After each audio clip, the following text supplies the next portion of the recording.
A man was exercising in a swimming pool hundreds of meters high, when suddenly the glass cracked.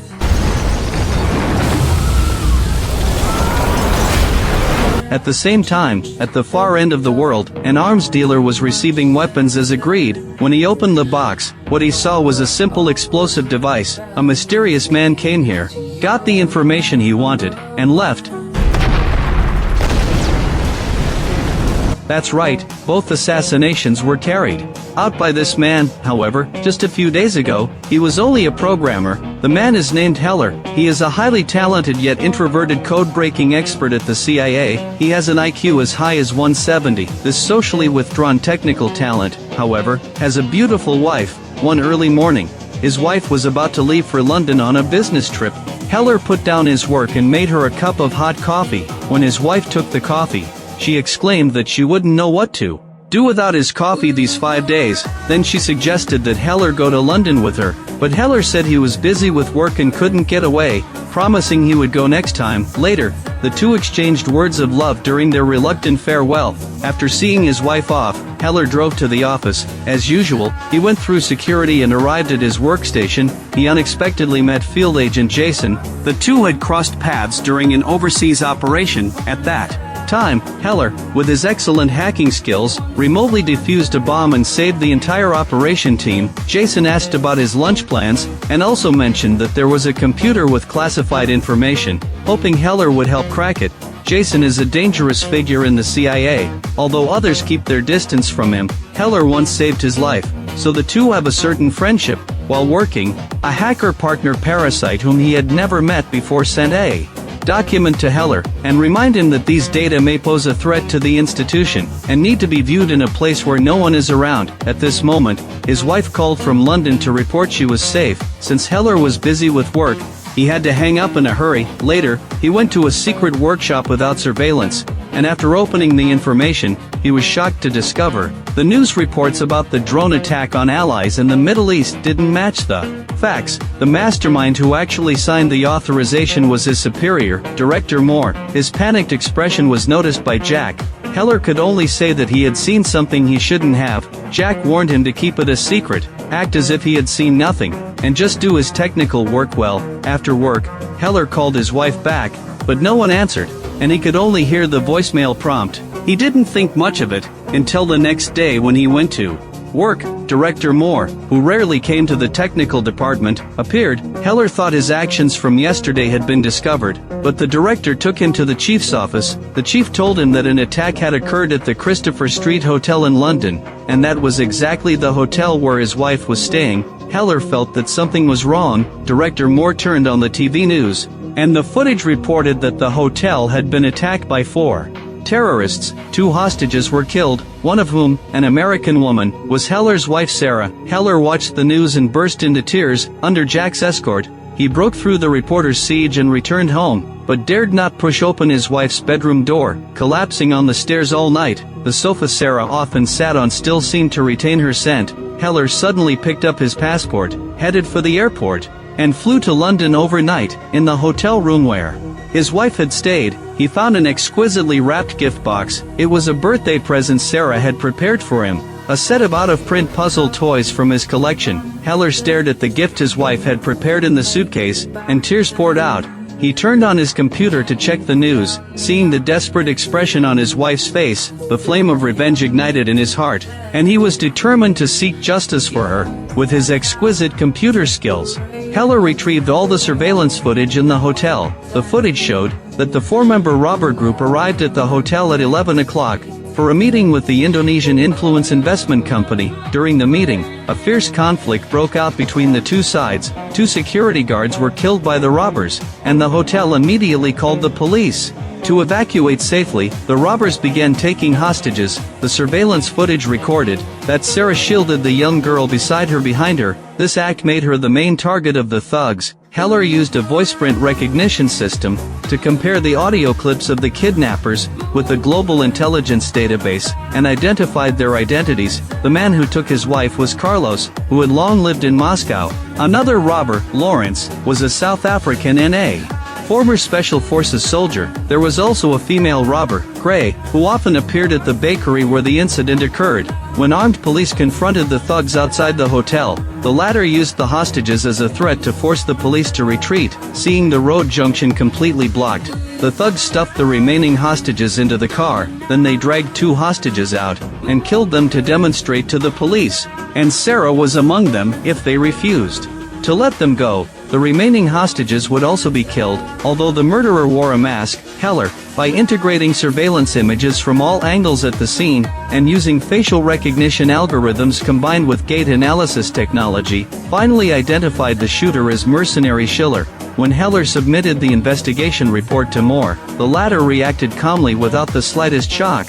At this moment, Heller realized that the CIA had long known the details of the murderers, but had deliberately turned a blind eye, letting the real murderers of his wife go unpunished. What's more ironic is that Moore not only took no action to pursue the perpetrators, but also arranged for him to receive psychological treatment, claiming it was to help him get over the trauma and return to work. However, Heller would make them understand the true meaning of the saying, "Never mess with a programmer." The next day, he hid a micro-storage chip in the interlayer of his work ID, and easily passed the headquarters security check. The core code of this security check system was written by Heller himself. Later, he printed out all the evidence of Moore's approval of the accidental bombing operation that year, and used professional equipment to perform demagnetization treatment, ensuring that the data couldn't be recovered by electronic means. The next day, Heller stormed into Moore's office, slammed the evidence of guilt on the desk, and showed his trump card. The documents revealed that an attack on a Syrian hospital approved by Moore had killed hundreds of allies and injured over 1,000. Moore's signature on the documents was clearly visible. Heller threatened Moore that if he didn't cooperate, the materials would be automatically sent to the news media. Moreover, he had set up a disabling defense system. If the password wasn't entered every 5 hours, the materials would be automatically disseminated. However, when Moore and his colleagues heard Heller's conditions, they couldn't help but sneer. This nerdy programmer actually demanded that the CIA train him to be an agent to avenge his wife with his own hands, but they had to agree to his demands. When Heller got back to the car, his nervousness made him couldn't help vomiting. For the introverted him, this was the boldest decision he had ever made in his life. After consulting with David, Moore decided to stabilize Heller first.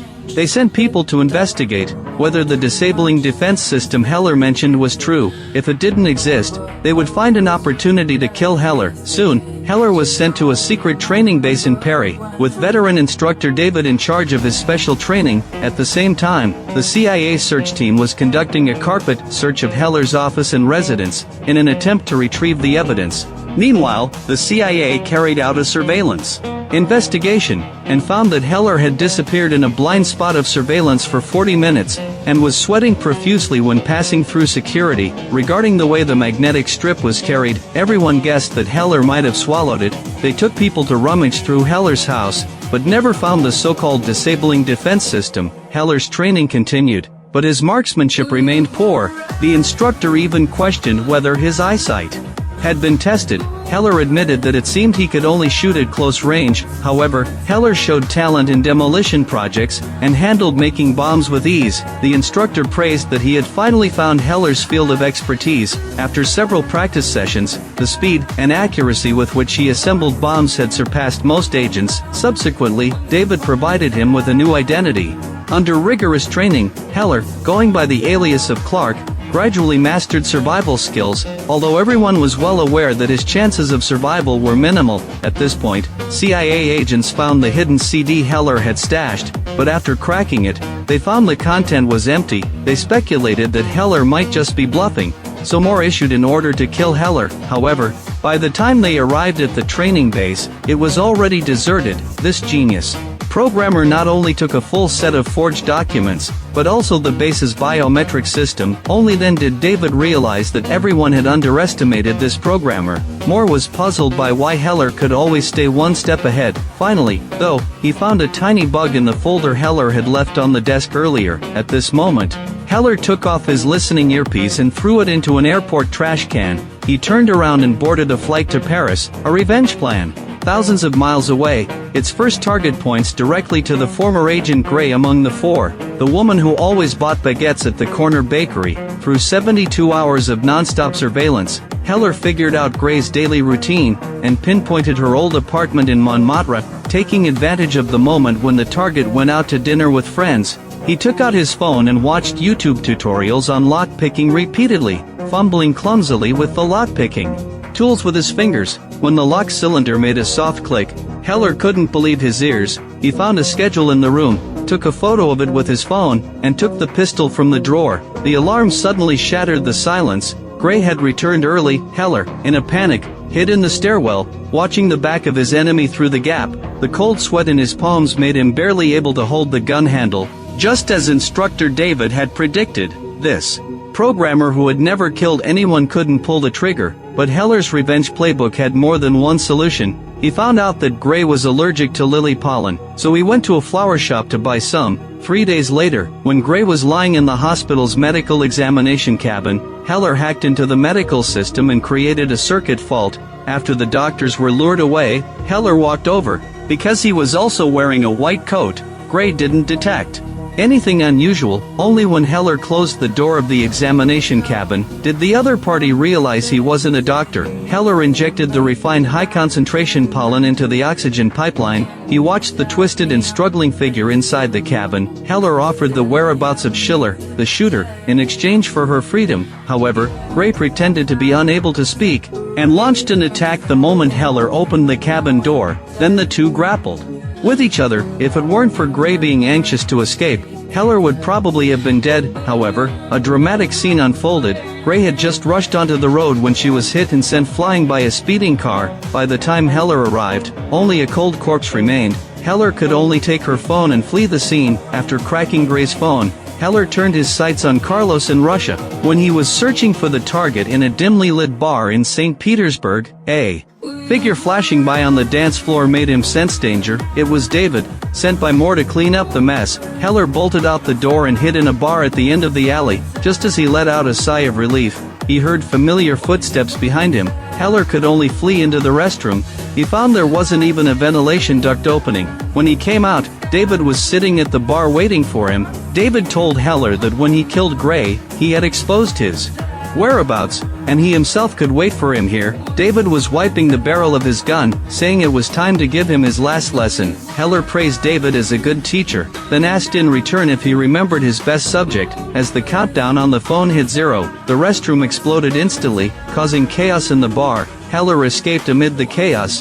Heller traveled to Istanbul and met the legendary hacker Parasite at a safe house. He was shocked to find she was actually a young woman. Anna explained that Parasite was originally her father's code name, but he was killed after working for a Russian intelligence agency. Similar experiences led Anna to decide to help Heller get revenge. Carlos was born in Russia but traveled all year round. The latest post on his social media account was a selfie of him raising a glass in a vineyard. Anna found that the spacing of the grapevines indicated a hot climate. The angle of the sunlight projection showed the vineyard ran north-south. The outline of the buildings in the background had regional characteristics of southern Spain. Anna confirmed through image enhancement that the figure reflected in the left glass window was Carlos' new model girlfriend. Then she found flight information on his girlfriend's social media, which showed a flight from Moscow to Madrid last week. Meanwhile, CIA Director Mitchell detected unusual movements by Moore's team. Faced with questioning, Moore actually asked the director not to interfere with his hunting plan. This abnormal attitude prompted Mitchell to secretly send his trusted agents to try to uncover Moore's conspiracy. After Heller and Anna arrived in Madrid, they pinpointed Carlos' whereabouts through the city's surveillance system. This thug who loved luxury checked into a landmark hotel with his girlfriend and reserved the entire place every night. The glass pool suspended 30 stories high, but it was precisely because he reserved the entire place that it gave Heller an opportunity. It held 150 tons of water. There were interlayers between the glass panels, which were filled with air for support. After Heller retrieved the pool's structural drawings, he made an air extraction device. When he appeared by the pool, Carlos thought he was a tourist and stated that he had paid to reserve the entire place. Heller calmly took out a remote control and asked about Schiller's whereabouts. Then he explained to Carlos that he could damage the support of the tempered glass. Then he mentioned that Carlos had randomly selected hostages at the venue back then, which had led to his wife's tragic death. Hearing Heller ask about Schiller's whereabouts, Carlos' face suddenly changed, and he turned around and swam to the other end of the pool. When he swam to the center of the pool, the entire glass floor suddenly shattered. At this moment, Anna's warning came through the earpiece, informing him that David was approaching via the elevator. Heller rushed into the fire escape to hide. Anna also spotted another CIA agent operating inside the hotel. Just as David was about to catch up with Heller in the basement, he was tackled by that agent in the underground laundry room. The two then engaged in a fierce fight. David locked his opponent's head inside a tumble dryer, but was shot in the abdomen by the other's micro-pistol. He seized the weapon and shot the opponent dead. Then, leaning against the wall, he gasped for breath. When David and Heller locked eyes, he lowered his gun, tacitly allowing Heller to escape. Back at the safe house in Istanbul, Anna poured her heart out to Heller. All these years, facing the pursuit of Russian intelligence alone, she had never had a sound night's sleep. Sometimes she wished someone could hold her while she slept. So Heller put his arms around Anna from behind. The alarm outside the door suddenly went off. Dozens of Russian agents broke down the door and burst in. The two hastily fled through the emergency exit.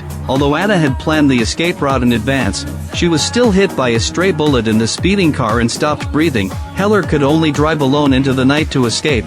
Using Carlos' phone and posing as an arms buyer, he contacted Lawrence, the former Special Forces soldier. Along with his men, opened the arms crate in an abandoned warehouse in Romania. But what greeted them was a light beam explosive device meticulously designed by Heller. It was just like the automatic flushing device in public restrooms. If the light beam was disturbed, it would explode. Then Heller stepped out and asked the same question. From Lawrence, he learned that Schiller was extremely cautious and had long been hiding on a cruising cargo ship in Russian waters. The only way to contact him was through a cafe at a certain dock in the Baltic Sea. After taking Lawrence's phone, Heller turned around and left.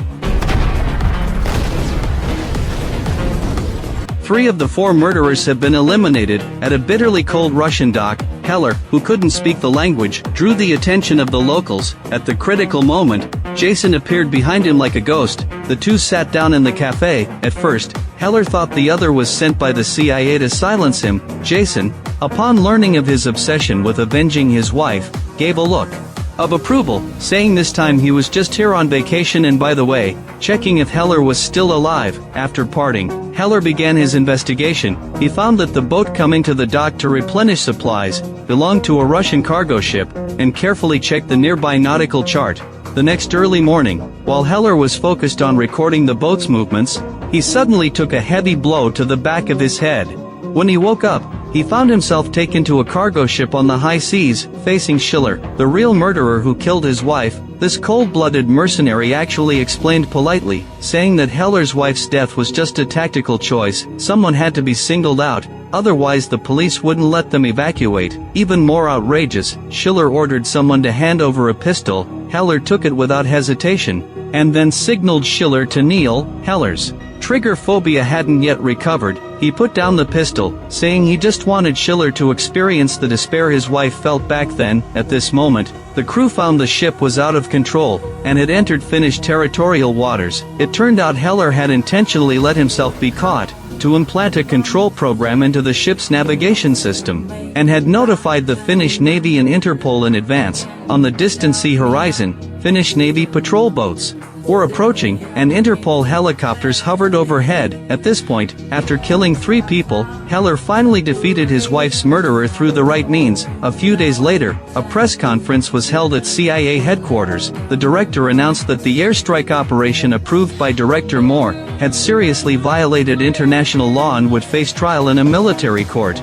The deliberately covered-up civilian casualty figures were made public. In the cemetery, Heller approached his wife's tombstone, his fingertips brushing over the engraved name. When he returned to the parking lot, David got into the passenger seat. His wound hadn't fully healed, but his eyes were filled with admiration for this student. What Heller had done was far more remarkable than he had imagined. The movie, The Amateur, comes to an end here. As an audience used to seeing muscular agents showing off their coolness, this film really brings a fresh vibe.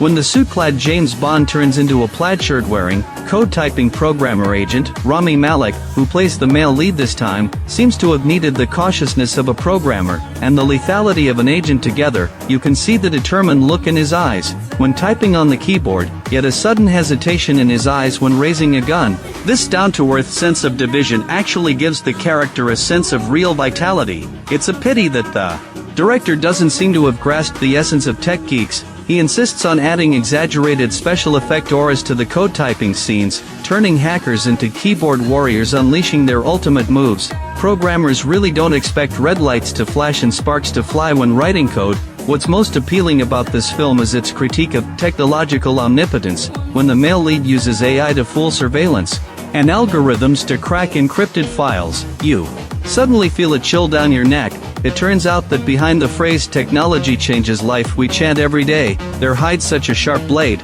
but the director didn't intend to sharpen this blade further. As soon as it showed a bit of cold light, he hurried back to action scenes. This superficial reflection turns what should be a thought-provoking theme into something that just scratches the surface. You can feel that the creators wanted to chisel a crack in the cliched spy war framework, to let in some fresh air, but unfortunately, the crack isn't chiseled deep enough. It neither gets rid of the old cliché of retired agents seeking revenge, nor fully grasps the new traits of tech geek agents, ending up as something half-baked. Having said that, in today's film market filled with cosmic-level IPs, the courage to let a glasses-wearing, code-typing man be the lead agent deserves some praise. This film is like a veteran agent trying to transform, wanting to take off his suit and put on a hoodie, yet always revealing the gun hidden in his sock when tying his shoelaces, saying it's not new enough. There are indeed a few moments that dazzle you, saying it's satisfying enough. It always falls a bit short, but regardless, in an era where even agents start competing over 8-pack abs,